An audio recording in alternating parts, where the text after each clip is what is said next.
lah, Bang Edis itu orangnya lumayan.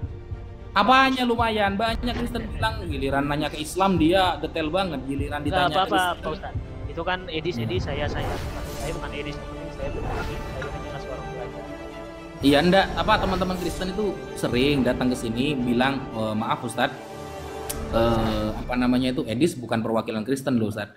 Karena saya melihat dia itu kalau bertanya ke Islam tajam banget, tapi giliran ditanya ke Kristen bukan malah ngajari kita yang kita pendengar agar tahu juga bagaimana kekristenan cara menjawabnya, malah fokus nanya lagi ke Islam. Itu banyak Kristen yang bilang kayak gitu. Ya, jadi ya Mas DOC bagi saya lebih cerdas daripada Edis gitu. Oh, terima kasih Ustadz ya. Pujiannya meninggikan saya sekarang, mungkin kedepannya saya dijatuhkan. Enggak. Saya itu termasuk pendiskusi yang nggak pernah menghujat loh saya. Ya, saya juga sering mengikuti Pak Wafi ya, karena dari sekian banyak, sorry ya, mohon maaf ya, dari sekian banyak pendebat Islam, eh, yang saya lebih senang berdiskusi itu sama Pak Ustadz, karena Pak Ustadznya kalem ya, kalem orangnya, ya menunjukkan bahwa orangnya berpendidikan. Oke, saya juga nggak suka dengan orang penghujat, itu aja. Aduh. Saya cuman hanya mengadakan perbandingan Nah, tentang kitab suci, dan saya juga berimankan Kristen atau pengikut Kristus. oke, Begitu nggak Pak. apa-apa itu keimanan Mas DOC, aman, aman. Assalamualaikum, Ustadz Alif, Mas Alfi. Waalaikumsalam. Wabarakatuh. Salim. Assalamualaikum semua. Gas. Waalaikumsalam warahmatullahi. Suaranya kayak di dalam gua Hiro. Weh, ekonya Ustaz Alif kayak di musola Ustaz Alif. Wajan. Ustaz Ustaz Alif Alfi, wajan. masa dari tadi saya nggak dipromosiin sih? Oh, lupa Bunda, mumpung 2000 Bun. Iya, sampai itu dia, sampai ketiduran saya dengerinnya, ceramahnya enak banget dah. Ini teman-teman, ini akun Bunda Mila ini di follow ya, di follow teman-teman ya. Ini beliau ini yang sering mensupport kita, yang diskusi lintas agama. Ini Bunda Mila Amerika, itu di follow. Suatu saat antum akan tahu siapa beliau. Insya Allah ada masanya nanti. Beliau di follow, beliau ada di Amerika, tapi alhamdulillah beliau Islam ya, bukan Kristen Bun ya. Islam Bun ya. Insya Allah 100%, 100 di Amerika Islam, kalau ke Indonesia juga Islam sama. Aman. Ini di follow teman-teman, dan di profil beliau itu ada YouTube. Ada YouTube-nya beliau. Itu di subscribe, nanti biar tahu dakwah-dakwah beliau ada di Amerika nanti bagaimana. Pak Ustadz, saya juga pengen berdiskusi dengan Pak Ustadz. Saya juga pengen tahu tentang apa itu arti dari kalam.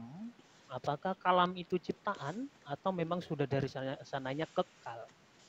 Nah ini Mas DOC, ini harus saya jelaskan ini ya. Oke. Ada satu perbedaan yang signifikan antara Kristen dengan Islam membahas tentang kalam. Kalau di Islam Mas DOC, kalamullah, firman Allah, itu kan sifat tuh. Misal saya punya sifat pemarah. Maka sifat pemarah saya ini tidak akan pernah keluar dari diri saya, jadi saya kedua, gak akan. Gitu loh. Karena gak logik. Nah, kalam ini menurut Pak Ustadz itu kata sifat atau kata benda atau kata berfirman. Berfirman itu sifat. Tapi kalau di kami ya, kalau contohnya di dalam kalau kita cek dalam bahasa KBBI juga, berfirman itu kan ada dua kata yang membedakan, ada ber dan firman. Ber itu kata kerja, firman itu kata benda. Sama juga seperti dalam Yunani ada hologos, ada rema, dan ada grafe. Kalau dalam bahasa Ibrani ada dafar, ada amar. Oke. Ini bukan sedang membahas bahasa Indonesia ya, Mas DOC ya. Karena siap, yang Anda tanyakan kalamullah itu sudah berkonteks bahasa Arab. Jadi ketika bahasa Arab, kata kalamullah itu masuknya ke sifat. Nah, kembali lagi ini ilmu bahasa ya. Sifat Allah itu kalam, berfirman. Nah, misal saya berbicara nih. Kata-kata saya ini, omongan saya ini tidak akan keluar dari diri saya lalu menjadi saya kedua, nggak akan. Gitu. Nah, tapi dalam teori keimanan teman-teman Kristen, logos Tuhan ya, Dafar, Yesus kan dafar tuh. Nah, itu bisa keluar dari diri Allah jadi orang. Nah, itu perbedaannya. Kalau di kita nggak bisa. Misal manusia nih punya sifat kok maha sih? Punya sifat lembut atau marah. Maka marah ini tidak akan bisa keluar dari diri saya karena itu sudah sifat saya.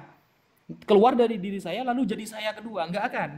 Kalau di teman-teman Kristen, dafar al Elohim ini bisa keluar dari Elohim ini jadi manifestasinya. Nah, itu perbedaannya. Nah, Al-Quran bagaimana? Al-Quran kan jadi buku, ternyata firman Allah jadi buku. Nah, itu kesalahan fatal sebenarnya. Bukan firman Allah jadi buku, jadi itu harus erat kaitannya dengan konteks pewahyuan.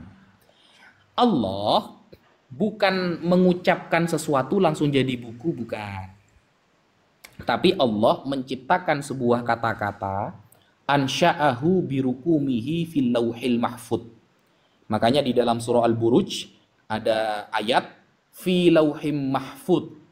Nah, itu Allah menciptakan kata-kata yang dia inginkan. Saya ingin ngomong, saya makan misalnya. Kata-kata ini saya ciptakan dengan bahasa Arab. Lalu saya taruh di lauh mahfud. Dari lauh mahfud nanti malaikat Jibril membawanya dari Baitul Izzah, langit pertama, kepada Nabi Muhammad secara tadrijian, secara berangsur-angsur. Jadi kalam Allah yang sudah di lauh mahfud ini adalah ciptaan yang dibuat oleh Allah. Ansha'ahu birukumihi fil lauhil mahfud. Allah sudah membuat kata-kata itu, lalu Allah taruh di lauh mahfud. Allah simpan, dipindah ke Baitul Izzah agar mudah malaikat Jibril membawanya kepada Nabi Muhammad. Bukan kalam Allahnya yang dari diri Allah langsung jadi buku, bukan. Gitu, Mas Deus.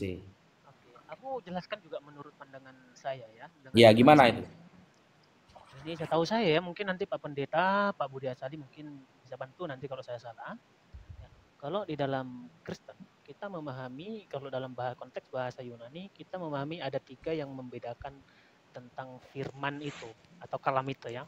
Ada yang namanya hologos, atau logos, ada juga namanya rema, atau remata, dan ada juga graphe. Nah, hologos ini itu adalah ilmu atau pikirannya sang Elohim, sang Bapa. Kemudian sang Bapa ini mengutus firman-Nya. Kenapa? Karena sebelumnya firman hologos ini bersama-sama dengan Elohim yang jamak tadi. Karena di dalam Yohanes 1 ayat 1 kan di situ katakan en arche en hologos kai hologos en hologos kai prostontion kai theos en hologos. Jadi gitu, kira-kira seperti itu. Jadi pada mulanya adalah firman, firman itu bersama-sama dengan Elohim, dan firman itu adalah Elohim itu sendiri. Jadi Elohim di sini sebuah kalimat yang jamak yang mempunyai 3 hipostasis yang nyata, yaitu Bapa dan firman atau sang anak dan Roh Kudus. Nah, kita bahas ke firman saja. Kenapa firman bisa diutus? Itu kenapa firman diutus ke dunia? Karena itu udah ada rencana Tuhan ya. Itu udah rencana Tuhan, dia mengutus dalam rangka untuk penyelamatan. Nah, sang ilmunya ini diutus menjadi manusia. Yohanes 1 ayat 14. Firman itu menjadi manusia, dan firman itu berdiam di antara kita dan sama seperti kita. Nah, sementara rema adalah dalam bahasa Indonesia itu kata-kata atau ucapan, itulah rema. Jadi logos berrema atau ilmu berrema. Jadi contohnya kita manusia berkata-kata berdasarkan pikiran. Jadi pikiran kita sumber dari perkataan kita, dan kemudian mulut kita mengeluarkan rema. Itulah kata-kata. Kemudian ada graphe. Graphe itu adalah sebuah ciptaan yang ditulis. Itulah tulisan yang ditulis sampai sekarang. Itulah graphe. Jadi logos, rema, dan graphe itu saling berkaitan.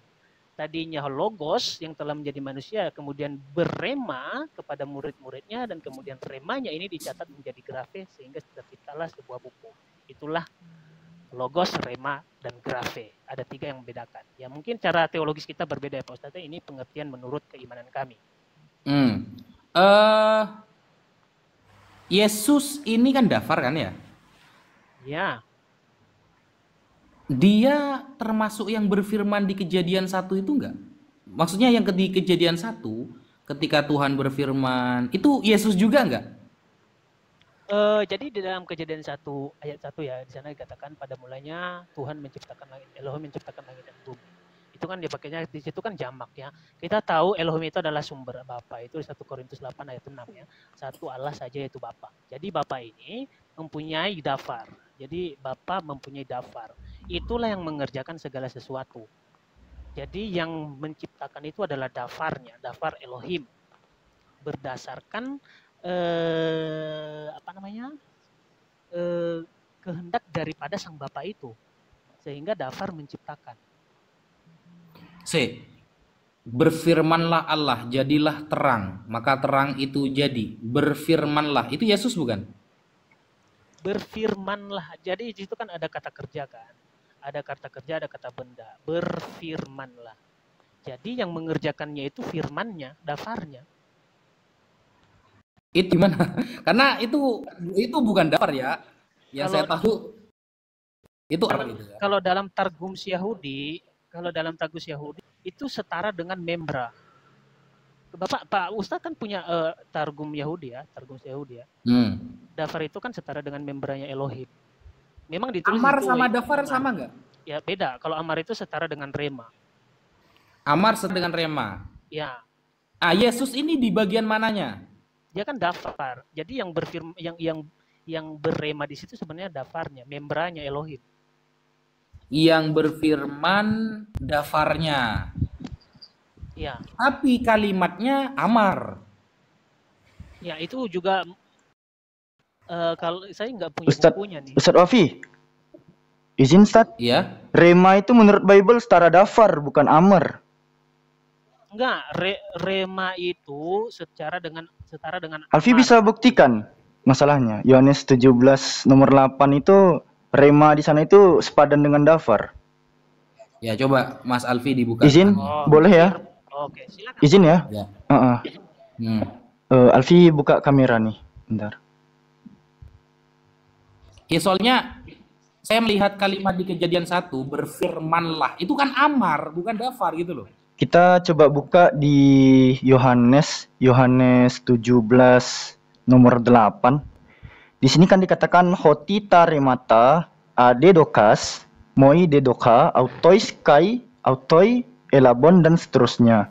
Kalau kita lihat, iya, hotita remata. di sini kan remata, katanya kan di situ, betul. Di situ kan yang berkata. Iya. Itu yang berkata siapa? Iya, Yesus kan. Sebab Yesus. segala Yesus firman, gini.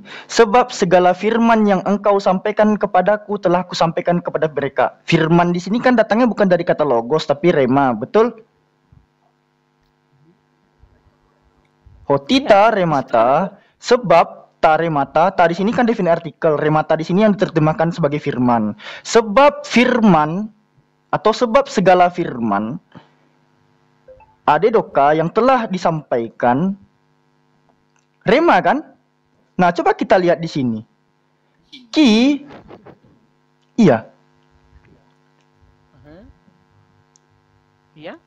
Ini dafar.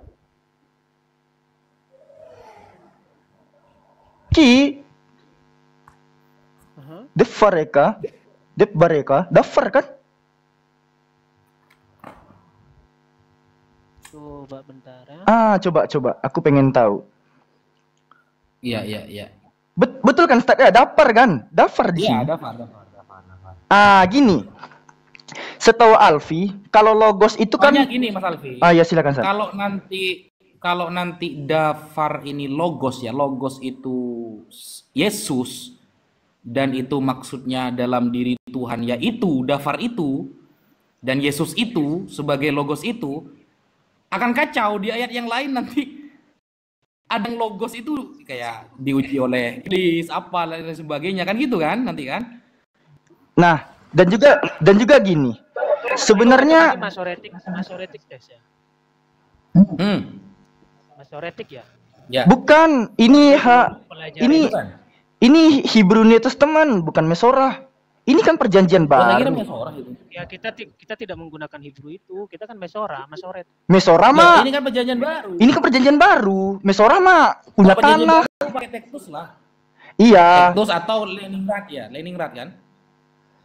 Kalau kita berbicara soal perjanjian lama, kita berbicara soal naskah Mesorah yang ada pada Kodeks Leningrad, Aleppo Banyak Leningrad. juga loh versi Perjanjian lama nih ini kan.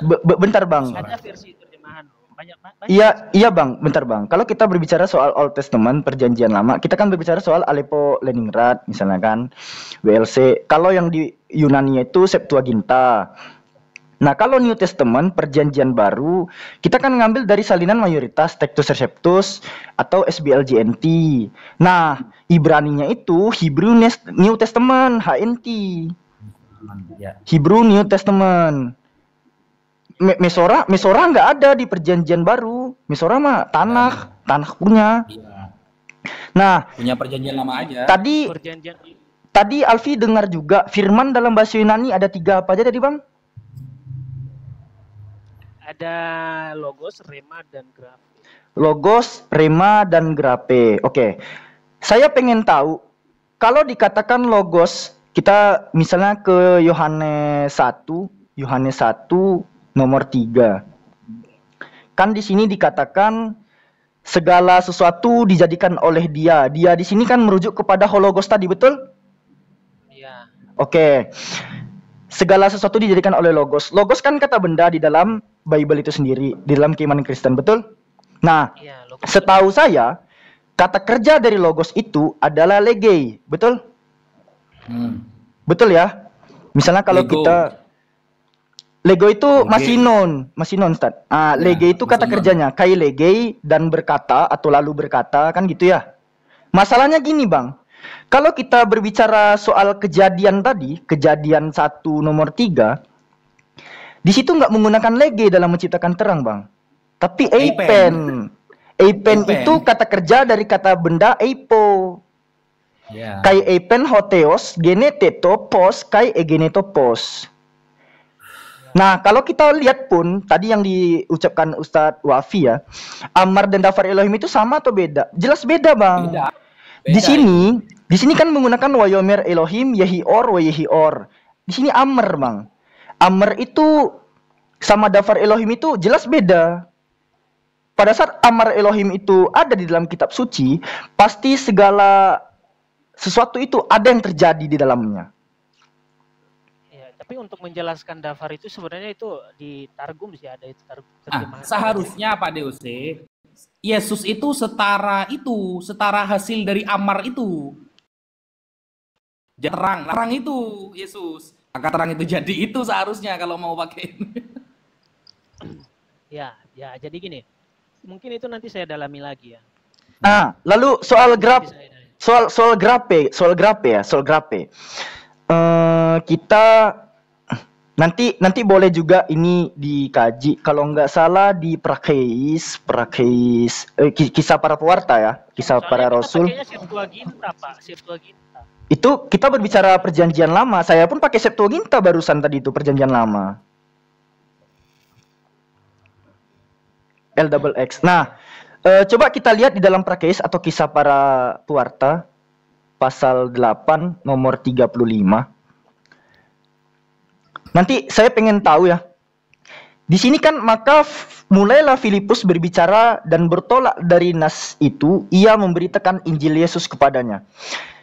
Memberitakan Injil Yesus doang di sini kan. Padahal kalau kita lihat di dalam originalnya, Alfi pakai Tektus ya.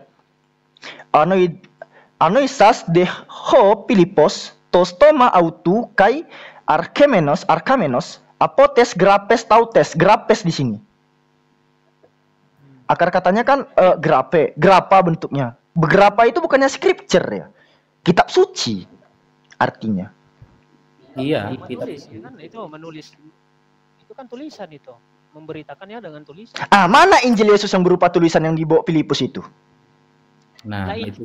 masalahnya Injil dalam pengertian Anda itu adalah sebuah kitab.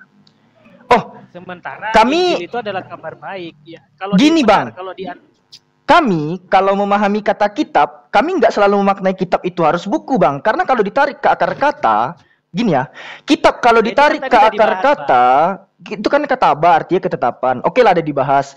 Masalahnya gini, Injil Yesus yang dibawa oleh Filipus itu kan bentuknya grapes. Bentuknya itu scripture, kitab suci. Di mana tuh Injil Yesus yang dibawa Filipus itu? Nah, oke. Barangkali hanya itu yang Alfi sampaikan, Ustaz Alfi. Silakan Ustaz Alfi, kembalikan ke Ustaz. Maaf Ustaz, Itu kan mendominasi Ustaz. Injil tadi kan Injil udah dibahas tadi sama Pak Abdul ya. Pak Ustadz udah dibahas tadi kan, kita juga udah setuju tadi dengan pembahasan itu. Gitu. Ya, silakan Alfi, kembalikan ke hostnya. Silakan Ustaz. Syukran Ustaz waktunya Ustaz.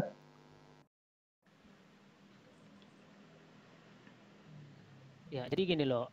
Injil itu bukan semata-mata Injil itu adalah kitab apa gitu. Tidak, tapi Injil itu kabar, sebuah kabar yang ditulis. Sebuah kabar yang ditulis, kabar baik yang ditulis. Itulah Injil dalam pengertian teks Yunaninya, Evangelion. Bukan berarti ada kitab yang dibawa Yesus atau apa gitu, enggak. Kan tadi udah dibahas sama Pak Ustadz ya. Ustaz Alfi, monitor Ustaz. Oh, kayaknya Ustaz Alfi lagi ke air. Gini. Silakan Ustaz. Gini. Misal, ini saya kasih perbandingan ya. Memang kata kitab itu tidak selalu bermakna kitab yang mushaf ya. Ini ya. Kalau kita buka di surah Ali Imran ayat ke-48 kan begini kan. Wa yu'allimuhu, Allah mengajarkan kepada Isa Alkitab wal hikmata wat Taurat wal Injil. Kata Alkitab ya ini ya. Kitab ini tidak bisa langsung kita terjemahkan kitab yang seperti buku itu, enggak. Tulisan itu sudah kitab. Makanya kalau ada buku, ada tulisannya sedikit saja, itu sudah bisa disebut dengan kitab dalam gramatikal Arab. Atau tulisan. Tulisan secara apa ya, kata Indonesianya itu tulisan, itu sudah bisa disebut dengan kitab. Jadi Allah yang mengajarkan Nabi Isa itu tulisan kabar gembira itu, kalau mau dimaknai kabar gembira, wal hikmata wat Taurat wal Injil. Begitu. Itu kan Pasti keimanan Pak Ustadz ya. Jelas kalau di kita kan beda ya. Itu pemandangan iman saudara Islam sesuai dengan kaidah bahasa Arab. Nah, sementara kan kita pakai kaidah bahasa Yunani. Tapi setuju ya Mas DOC ya, kalau kata Injil bukan serapan dari Evangelion ya, setuju sudah ya? Ya, tadi udah dibahas kan. Harusnya itu kan memang evangelis atau enggak evangelis. Iya, evangelis ya, betul. Ya. Tidak bisa memang kalau apa ya, saya herannya begini, seolah-olah Injil itu kata yang lebih mudah datangnya daripada kata Evangelion, itu yang pertama. Yang kedua, kata Injil ini kalau memang tadi Pak Budi Asali juga setuju, anggaplah ini bahasa Arab. Lalu serapan dari kata Evangelion, itu gak nyambung. Akar katanya apa nantinya? Lalu kalau kita bahas secara bahasa akar kata, gak nyambung kalau menjadi Injil dari Evangelion, sehingga pembahasan Injil diserap dari akar kata Evangelion itu kurang tepat memang. Secara bahasa ya, kita ada bahas keimanan ya. Secara bahasa itu kurang tepat.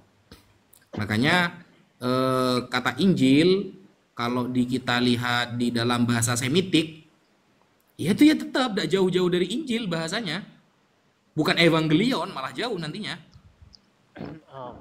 Jadi ya memang ya mungkin ya, ini mungkin. Saya juga nggak bisa menyalahkan sebuah institusi, yaitu LAI. Saya nggak mungkin menyalahkan. Karena kenapa? Karena KBBI juga membenarkan tentang Evangelius itu ya tulisannya Injil kalau diterjemahkan ke dalam bahasa Indonesia. Karena kan bahasa Indonesia banyak menyerap bahasa Arab, betul kan? Ya. Banyak menyerap bahasa Arab. Contohnya juga kayak tulisan Allah dalam Alkitab juga ada. Dan itu memang kalau diterjemahkan dalam bahasa Indonesia Theos itu tidak tertulis dengan Allah. Tetapi kalau Theos diterjemahkan ke dalam bahasa Arab memang tulisannya Allah atau Allah, alif lam lam alam lam ha. Itu kalau Theos Yunani, bahasa Yunani diterjemahkan ke dalam bahasa Arab itu menjadi Allah. Tapi kalau Theos diterjemahkan ke dalam bahasa Indonesia itu tidak berubah menjadi Allah. Mungkin karena kita orang Kristen di Arab itu sudah dahulu menggunakan Allah, jadi makanya ditulislah di dalam Alkitab ada kata Allah. Mungkin karena itu alasannya, sejarahnya. Mungkin mereka balik kepada sejarah supaya orang Indonesia mengerti. Karena kita kan orang Indonesia mengenal nama Tuhan itu, sebutan kepada Tuhan itu adalah Allah. Jadi Elohim kalau dalam bahasa Ibrani, Elohim, Eloah. Itu secara pemahaman saya. Itu. Oke, Mas Goyan ada yang mau disampaikan? Oke, 30 detik aja Ustadz, insya Allah. Habis ini dilanjut. Yang pertama gini, Bro Dok, dan mungkin edukasi juga untuk teman-teman Kristen. Izin ya, Tat ya. Bentar. Aku sebenarnya mau konfirmasi, yang diterima Yesus dan yang disampaikan Yesus itu grape atau logos? Yang disampaikan Yesus itu kan rema, dia kan Oh berema. ya, rema ya berarti ya. Oke, bentar kok burik. Sorry. Enggak, logos juga disampaikan Yesus. Oke, nah ini aku buktikan ya. Jadi kalau kita cek teman-teman dalam Yohanes 1 ayat 1, NRK hologos, kai hologos prostonteon, kai theos kai hologos, yang dimana hologos itu adalah Allah. Lalu dalam Yohanes 1 ayat 14, hologos itu adalah Allah. Kan firman itu adalah Theos. Oh, terjemahannya tadi. Iya. Oke, aku lanjutin ya, aku ulangin lagi. Jadi kalau kita merujuk kepada teks Bible dalam Yohanes 1 ayat 1, hologos itu adalah theos ya, walaupun bisa kita kritisi lagi terjemahannya. Lalu dalam Yohanes 1 ayat 14, hologos itu udah sah egeneto, udah menjadi sah atau daging. Tadi kan aku mau konfirmasi bahwa Yesus yang adalah hologos yang jadi daging, lalu menerima firman itu dalam original teks itu apa? Grape kan? Atau remata, sorry, bukan grape, remata maksud saya. Tapi kalau kita cek, ini menarik ini. Dalam Yohanes 12 ayat 48, ternyata Yesus itu menerima keduanya. Satu menerima rema, dan yang kedua juga menerima hologos. Coba kita baca ya.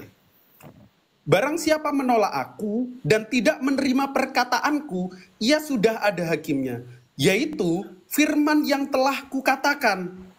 Nah, jadi ada dua ini, perkataan yang disampaikan Yesus, yang dari Bapa itu adalah rema, dan juga hologos yang dari Bapa juga, yang juga disampaikan oleh Yesus. Kita cek dalam Yunaninya teman-teman, biar kita sama-sama belajar. Di sini dikatakan,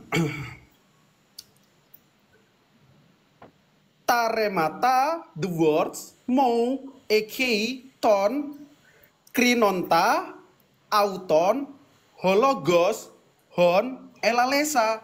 Jadi ada dua nih, ada dua diksi yang mana Yesus menerima firman. Yang pertama itu adalah ini, remata, Strong Lexiconnya 448, dan juga hologos yang mana juga disampaikan, the word which I spoke.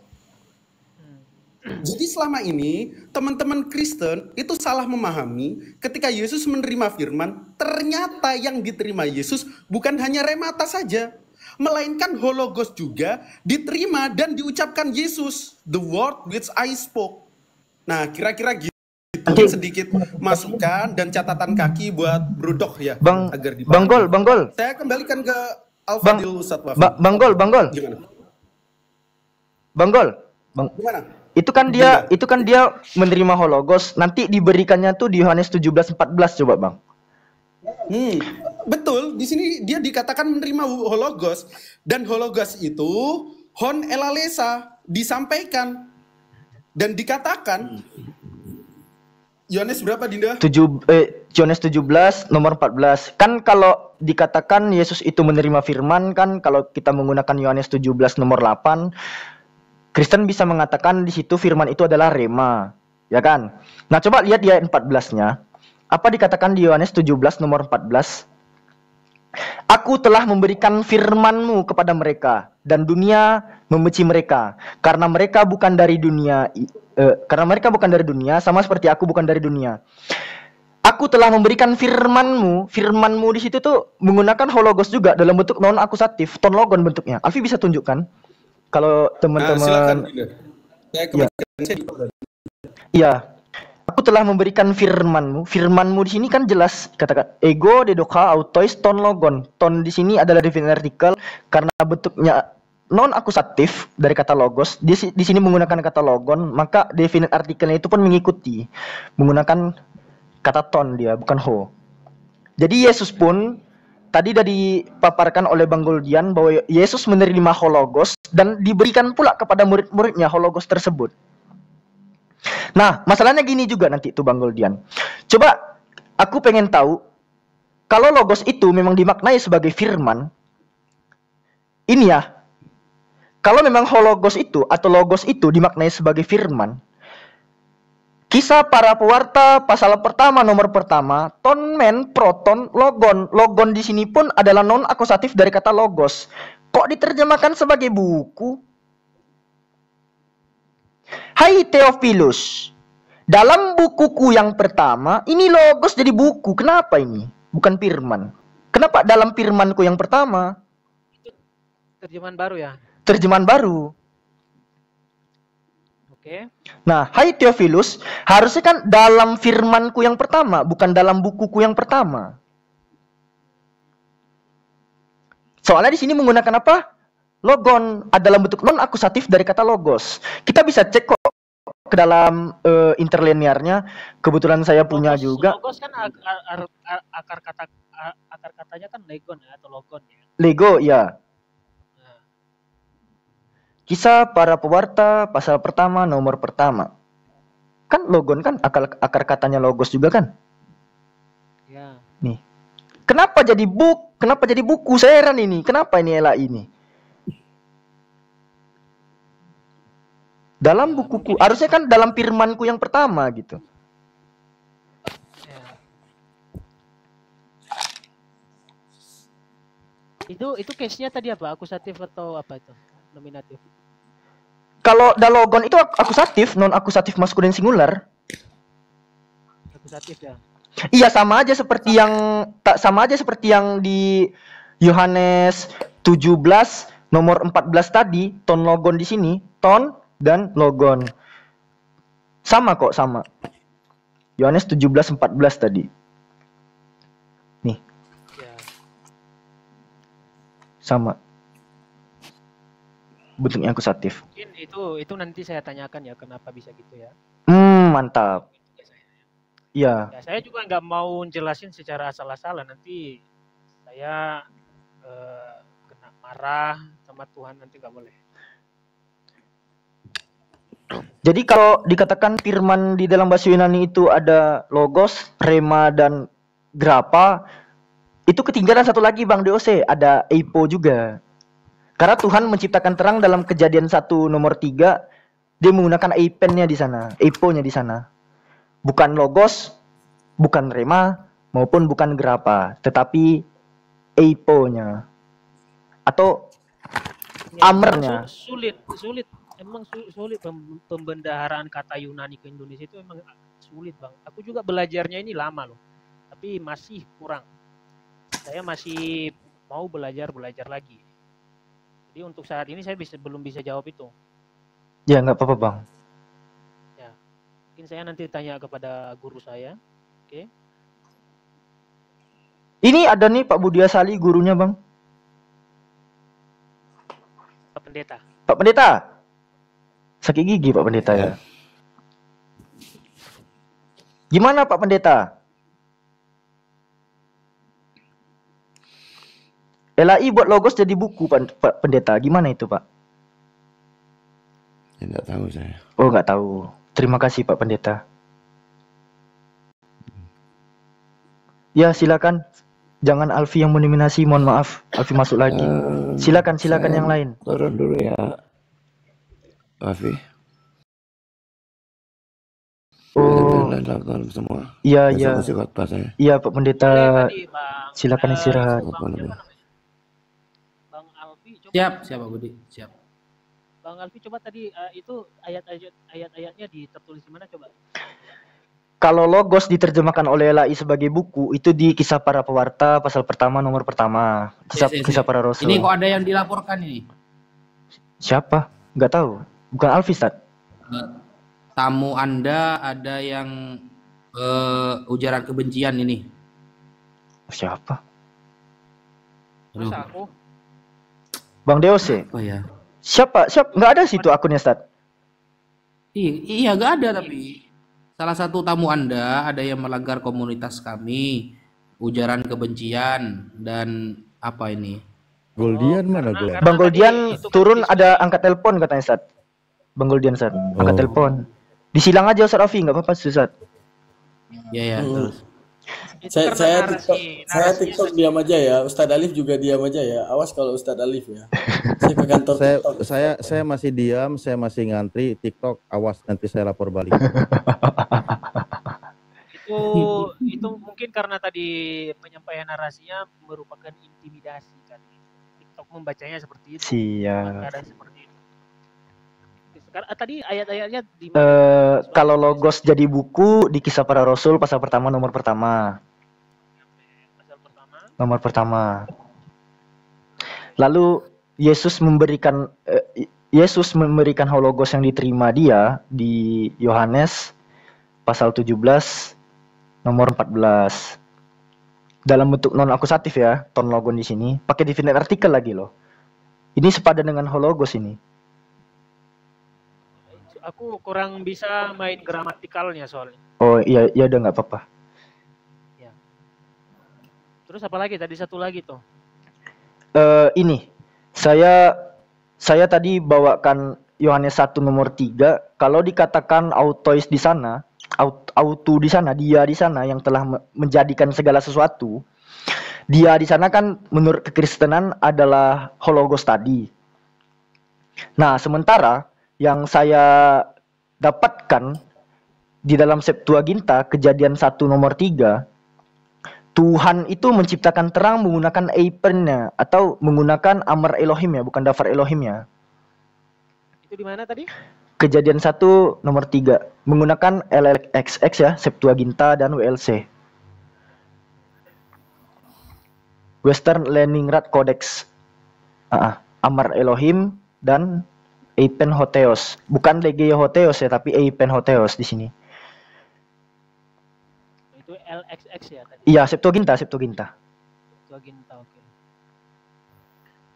Teman-teman sambil ya, di tap layarnya dan love orange di atas ini diklik biar roomnya kuat teman-teman. Kayaknya ada yang ngelaporin ini. Bukan aku ya. Anda aman. Ini Ustaz Ovi, inskripsi Priene udah keluar gak tadi, Ustaz? Gimana? Inskripsi Priene. Belum. Boleh ya, Ustaz ya, Alfi tampilin itu, Ustaz ya? Aman. Izin ya. Salah satu alasan kenapa kami umat Muslim menolak gitu ya, kenapa Evangelion itu nggak bisa disepadankan dengan Injil, karena gini Bang, kalau berbicara soal Evangelion itu kan diterjemahan LAI-nya diterjemahkan sebagai kata Injil ya. Inilah permulaan Injil tentang Yesus Kristus anak Elohim. Arketo Evangelio iso Kristo huioto theo di sini. Nah, Evangelio kalau kita lihat di dalam, saya membawakan Santa Clara University ya, ini .education dari Religious Studies Department dari Dr. Catherine Murphy. Ini kan ada prasasti nih. Ini prasasti yang disebut sebagai The Priene Calendar Inscription atau inskripsi Priene. Apa dikatakan di sini? Ya. They acknowledge Augustus as son of God. Kita kalau ke Inggrisnya nih kelihatan juga nih teman-teman. Ya. Bahwa Yeshua atau Yesus itu kalau kita lihat dia itu bergelar the son of God. Ya. Ini sama nih kayak Agustus nih. They acknowledge, mereka mengetahui Agustus adalah anak Tuhan was birthmarks the beginning of good tidings, atau apa Yunaninya, evangelion, yang kelahirannya itu menandakan dimulainya good tidings atau kabar baik for the world, untuk dunia. It was cut in 9 BCE, a few years before Jesus birth. Jadi sebelum Yesus itu dikenal sebagai the Son of God, sebelum Yesus itu kelahirannya itu ditandai sebagai evangelion atau kabar baik, Agustus itu udah lebih dulu. Agustus siapa nih? Nanti kita tahunya tuh kalau baca dari atas gitu. The Roman Emperor, Agustus in September.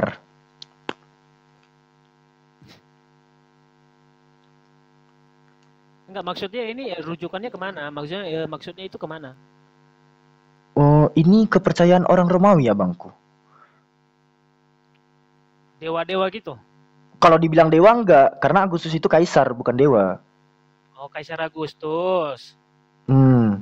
Jadi kelahiran Kaisar Agustus itu menandakan dimulainya evangelion untuk dunia atau kabar baik untuk dunia, dan dia itu pun digelari apa? Son of God, putra Tuhan.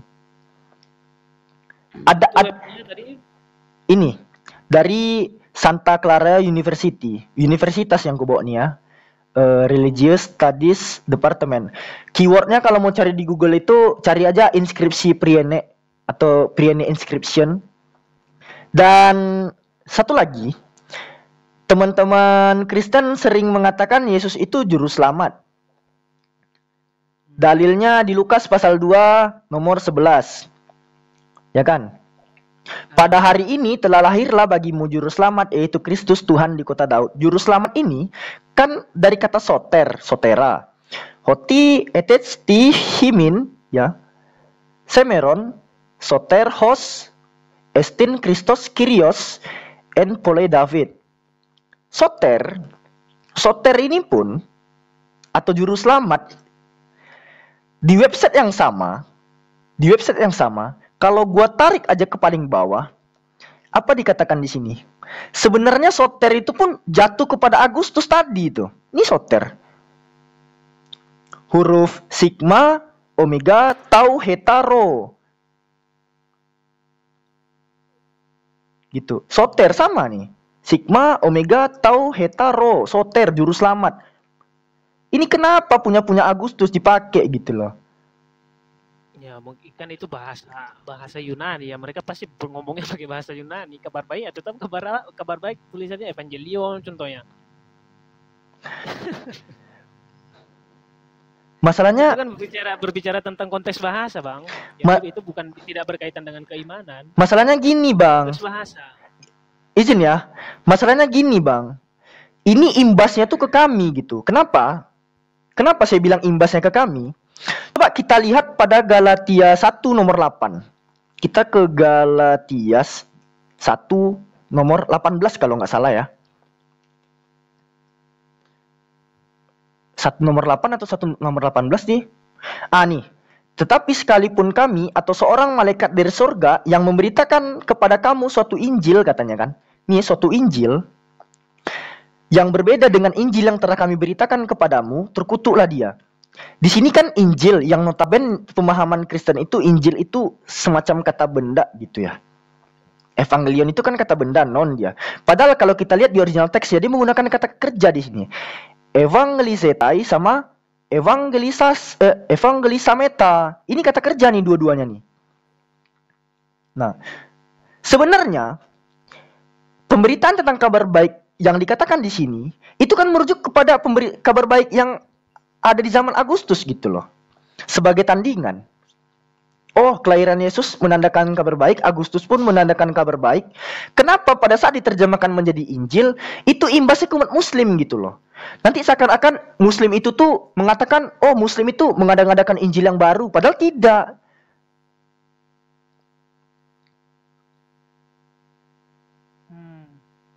Kan gitu ya? Ya, terus maksudnya gimana? Karena dalil ini, Kristen seringkali mengatakan umat Muslim itu terkutuk karena di Al-Qur'annya nge-mention Injil yang lain yang tidak menceritakan tentang lala lili kematian Yesus naik ke sorga gitu. Padahal tidak.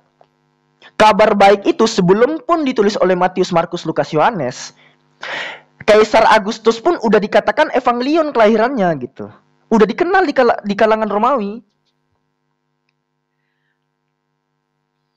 Iya, itu kan menyangkut kepada keimanan. Jadi kan tadi Pak Ustadz, tadi udah dibahas itu sama Pak Ustadz ya. Ya kalau Injil yang Anda maksud merujuk kepada evangelion yang diberitakan oleh para rasul, yang Anda katakan palsu, ya otomatis kami mengatakan mana yang asli karena Anda menyamakan. Selagi Anda tidak menyamakan Isa dengan Yesus itu kisahnya sama, ya itu kami nggak masalah. Selagi kisah dari Yesus kami tidak dipelintirkan, itu aja. Walaupun kita tahu sosok yang dimaksud itu sama, ya, tapi ceritanya itu berbeda. Tapi selagi Isa tidak disamakan dengan kisahnya Yesus, ya tidak masalah. Kenapa enggak lebih dulu nabrak orang Yahudi, Bang? Di Talmudnya Yesus itu dirajam lagi, Bang. Ya, memang kenapa? Memang dirajam kan dia? Oh, Yesus dirajam. Ya dilempari batu juga pernah dia, dilempari batu. Mati enggak? Ya enggak lah. Menurut Talmud mati, Bang. Ya itu kan menurut mereka kan Yahudi benci Kristen. Itu kan Talmud itu kan penafsiran mereka itu kan abad keberapa tuh? Talmud itu kan terakhir. Kenapa jauh-jauh ke Islam gitu yang kalian udah ketahui datangnya baru abad ke-7? Coba yang lebih tua dari kalian itu malah mengatakan Passover Evedehang, ini kalau nggak salah kalimatnya gini ya, Passover Evedehang, corpse Jesus Nazareth after they killed him by way of stoning gitu. Pada malam Paskah mereka menggantung mayat Yesus setelah mereka bunuh dengan cara dilempari batu. Ya. Jadi dirajam dulu, mati baru digantung gitu loh. Ya, kalau Yesus dilempari batu itu pas dia ceramah di Bait Suci ya, di tengah-tengah kerumunan orang Yahudi pada saat itu, imam-imam Yahudi. Jadi tidak mati di situ kan, Yesus berhasil melarikan diri di situ. Jadi bukan mati, itu Talmud itu kan penafsiran mereka itu kan baru-baru keluar itu. Itu abad keberapa, duluan kisah yang dituliskan oleh para rasul murid Yesus dibandingkan Talmud itu. Talmud itu kan datangnya setelah kisah yang dituliskan oleh para rasul. Gitu. Jadi nggak boleh dikasih rujukan ke situ. Yang namanya pembenci Kristen ya pasti kayak gitu, pasti dibolak-balikan. Dan lagi karena menurut mereka Yesus itu atau Yeshua itu bukan juru selamat bagi mereka. Yahudi mana dulu kan ada 12 suku Yahudi. Nah kalau Yahudi Rabbinik itu rabi-rabi itu ya mereka menolak karena ya Mesias yang mereka harapkan itu Mesias yang jago perang, yang bisa memerdekakan mereka dari bangsa Romawi. Gitu. Tapi itu mereka berdasarkan penafsiran Talmud mereka itu tidak sama menurut mereka.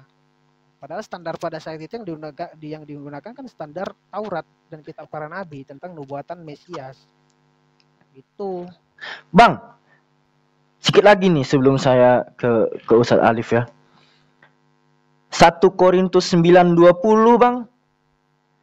Kan di sini demikianlah bagi orang Yahudi, aku menjadi sama seperti orang Yahudi supaya aku memenangkan orang-orang Yahudi. Bagi orang yang hidup di bawah hukum Taurat, aku menjadi sama seperti orang yang hidup di bawah hukum Taurat, sekalipun aku sendiri tidak hidup di bawah hukum Taurat, supaya aku dapat memenangkan mereka yang hidup di bawah hukum Taurat. Pertanyaanku dikit aja, Bang. Ini kan pemaparan Paulus nih di dalam suratnya kepada jemaat Korintus. Kalau dikatakan Paulus itu menjadi sama seperti orang-orang pagan supaya bisa memenangkan orang-orang pagan, gimana, Bang? Maksudnya? Karena aku mendapati di dalam kisah para rasul, kisah para pewarta 17:28, Abang boleh buka juga.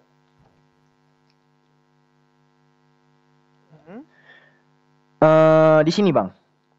Sebab di dalam dia kita hidup, kita bergerak, kita ada seperti yang telah dikatakan oleh pujangga-pujanggamu, sebab kita ini dari keturunan Elohim juga. Nah, yang dia kutip dari pujangga-pujangga ini kan kutipan dari pagan, Bang. Pagan apa? Gini. Di dalam Phenomena of Aratus, ini langsung saya kasihkan ya. Nih, ini lagi-lagi saya buat data dari universitas.education lagi. Jadi Aratus itu di dalam tulisannya Phenomena, dia itu nge-mention Zeus di sini, Bang. Nah, kalau kita baca dengan seksama ya, kita Inggriskan aja Kisah Para Rasul 17:28 tadi. Yang dimention Paulus itu tuh kan for we are also his offspring, atau di dalam Yunani itu tougarkai genos esmen. Nah, di tulisan ini tuh kelacak, Bang.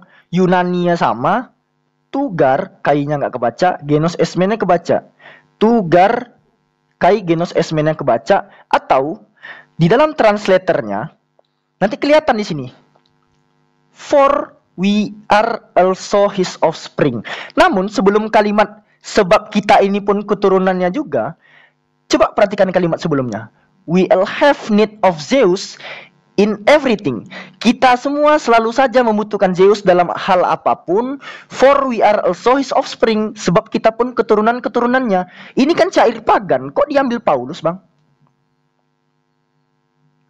Syair pagan ya, itu saya nanti cek lagi ya. Oh. Kalau kita merujuk ke pagan-pagan itu, saya rasa itu terlalu frontal ya, karena saya bolak-balik. Enggak, masalahnya gini, Bang. Melihat apa yang dilakukan oleh Paulus ya, yang nge-mention syair-syair orang-orang Yunani itu diimplementasikan di zaman sekarang, Bang. Bagaimana tanah Nusantara yang mayoritas adalah umat Muslim dan menggunakan kosakata yang banyak diserap dari bahasa Arab, sehingga kalimat-kalimat diksi-diksi Arab pun dicatok-catok juga gitu. Allah, Rasul, Alkitab, ayat, rata-rata tuh. Jadi seakan-akan pengajaran Paulus di dalam 1 Korintus 9 nomor 20 tadi itu diimplementasikan sampai sekarang. Itu kan interpretasi Anda, itu kan menurut Anda. Ya kalau juga saya buat seperti itu bisa saja. Bisa saja. Kalau tesisnya saya cuma hanya menimba ilmu. Kalau kita merujuk kepada cocokmologi seperti itu, saya juga bisa. Kalau data jangan eksternal, bro. Nggak boleh. Cukup ya, Al-Quran Petra kalau jadi Onenes, Petra kalau kau jadi Onenes saja. Oh, Petra ini Onenes ya? Yohanes, Petra, kau udah sering kau naik ke Komal Tritunggal, tapi kalau data eksternal nggak usah pakai, bro. Cukup kitab suci menjadi dasarnya, gitu. Hah? Ini ambil sana, ambil sini, akhirnya sesat kamu tuh. Nah, sekarang pertanyaannya, kamu punya roh nggak? Punya roh kudus nggak? Terjun di dalam kamu. Nenek bas. Enggak usah melebar. Supaya ada keselamatanmu. Ini menyelidiki kitab suci. Emang kamu siapa loh? Ustaz Alif. Harimu singkat, bro. Hari-harimu singkat. Iya, Tuhan. Pasien Ustaz Alif loh. Pas nih Ustaz Alif. Kamu menyelidiki kitab suci seperti yang dikatakan kitab itu. Tetapi kamu tidak mau datang kepada terang itu. Nah, aku kebagian yang ini. Menyelidiki kitab suci. Seolah-olah kamu Tuhan itu. Petra udah, nggak usah melebar ya. Jangan melebar, Pet. Ustaz Alif, silakan ya Ustaz ya. Alfi, maaf mendominasi Ustaz. Kapan kamu berubah, Alif? Aku tahu kamu pengikut Yesus Petra, tapi kamu rendah hati. Ya, rendahkan dirimu, jangan nggak usah ngegas kayak gitu. Ya, kita merendah hati, bro. Kapan lagi, bayangkan coba. Menyelidiki kitab suci. Nah, yang inilah Petra yang sudah selidiki belum? Kita tutup itu teman-teman ya. Petra sudah selidiki Terima kasih belum? banyak teman-teman. Ngapain kita menyelidiki